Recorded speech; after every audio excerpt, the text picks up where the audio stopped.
Bonjour, chère maîtresse, chers camarades. Aujourd'hui, on a le grand plaisir de vous exposer notre projet qui est centré autour du calligramme. Et nous espérons qu'il vous plaira et qu'il sera à la hauteur de vos attentes. Et maintenant, je vous laisse avec mon ami Jihan qui va vous lire la définition.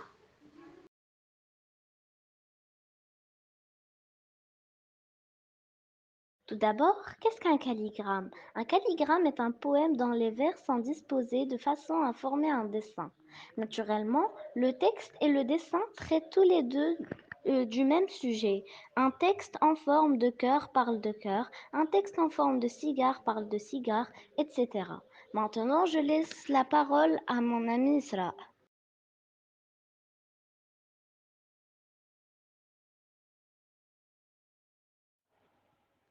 Deuxièmement, comment lire un calligramme?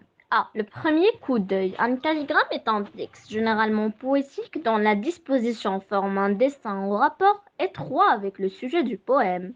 Comme un tableau, il se contemple, il se saisit en un seul regard dans un premier temps. Il ne doit pas être lu, mais observé. B. La lecture.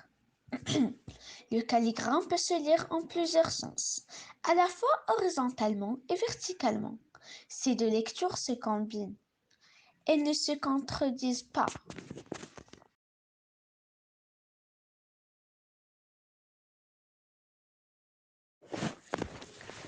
Quatrièmement, comment écrire un calligramme? Il faut écrire le texte avant d'essayer de lui donner une forme.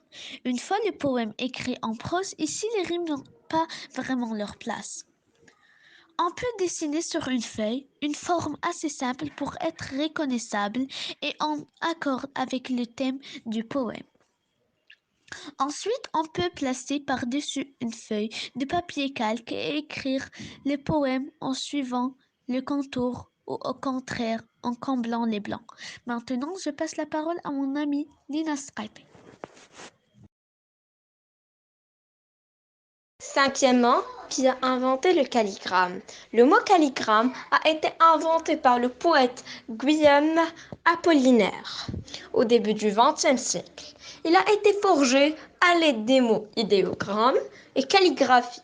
L'idéogramme est un symbole graphique, un dessin en somme représentant un mot ou une idée. C'est le sens de idéo, tandis que gramme signifie écriture, lettre tel qu'on en trouve aujourd'hui au Japon ou auparavant dans l'Égypte antique. Et maintenant, je passe la parole à mon ami Lina.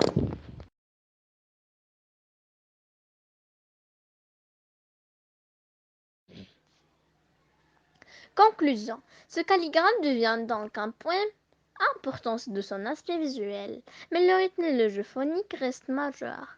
La pionnière parvient à concilier modernité de son écriture et tradition d'un thème élégiatique. Fin de la présentation. Merci pour votre attention.